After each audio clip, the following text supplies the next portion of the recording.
Assalamualaikum warahmatullahi wabarakatuh. Saya Cieng April Lorenza, NIM 20042195 dari Prodi Ilmu Administrasi Negara, Universitas Negeri Padang. Di sini saya akan menjelaskan tentang mata kuliah Ekonomi Publik, yaitu materinya konsep dasar ekonomi. Yang pertama, saya akan menjelaskan tentang konsep ekonomi. Konsep ekonomi membutuhkan konsumen dan menginginkan pemuasan. Sumber pendapatannya yaitu konsumsi dari produksi barang atau jasa dan mendapatkan laba. Itu merupakan suatu peluang usaha. Ekonomi sebagai ilmu. Menurut Adam Smith, ilmu ekonomi adalah ilmu sistematis yang mempelajari tingkah laku manusia dalam usahanya untuk mengalokasikan sumber daya yang terbatas untuk mencapai tujuan tertentu. Sedangkan menurut Abraham Maslow, ilmu ekonomi adalah salah satu bidang pekajian di mana ilmu ini mencoba untuk menyelesaikan masalah atas keperluan manusia melalui berbagai sumber ekonomi yang sudah ada berdasarkan kepada teori dan prinsip tertentu dalam suatu sistem ekonomi yang sudah dianggap aktif dan efisien. Ilmu ekonomi terbagi tiga. Yang pertama, deduktif. Yang kedua, teori. Yang ketiga, terapan. Untuk teori terbagi dua, yaitu ekonomi mikro dan ekonomi makro.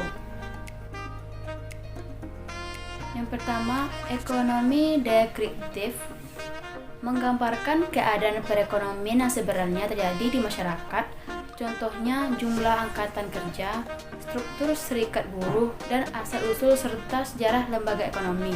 Yang kedua, teori ekonomi berusaha menganalisasi data-data ekonomi dan memberikan penafsiran atas data tersebut, yaitu yang pertama, ekonomi mikro membahas ekonomi dalam skala kecil atau perusahaan. Dalam ekonomi mikro, kesejahteraan dapat dicapai tanpa campur tangan pemerintahan menurut Adam Smith. Yang kedua, ekonomi makro membahas ekonomi secara nasional atau negara. Dalam ekonomi makro perlu adanya campur tangan pemerintahan. Itu menurut Keynes. Yang ketiga, ekonomi terapan merupakan cabang ilmu ekonomi berdasarkan bukti empiris. Yang kedua, kegiatan ekonomi. Kegiatan ekonomi yang pertama, produksi. Produksi adalah kegiatan menambah kegunaan suatu benda atau menciptakan barang baru sehingga lebih bermanfaat untuk memenuhi kebutuhan hidup. Kegiatan menambah manfaat barang produksi dibedakan menjadi dua, yaitu barang modal dan barang konsumsi, jasa langsung dan jasa tidak langsung.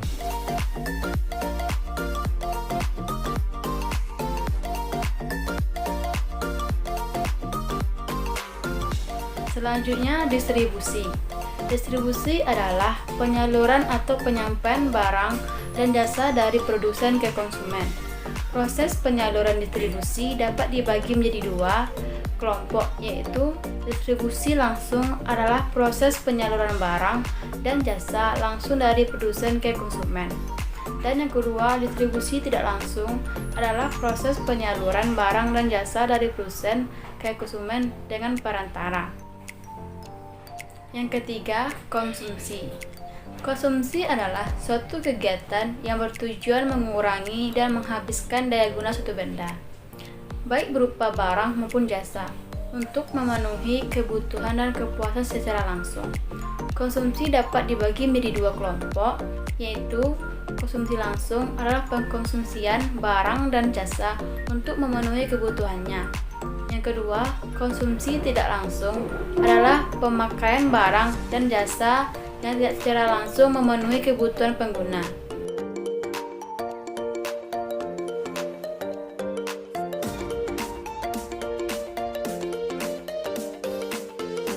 Hanya itu yang dapat saya sampaikan. Saya akhiri. Wassalamualaikum warahmatullahi wabarakatuh.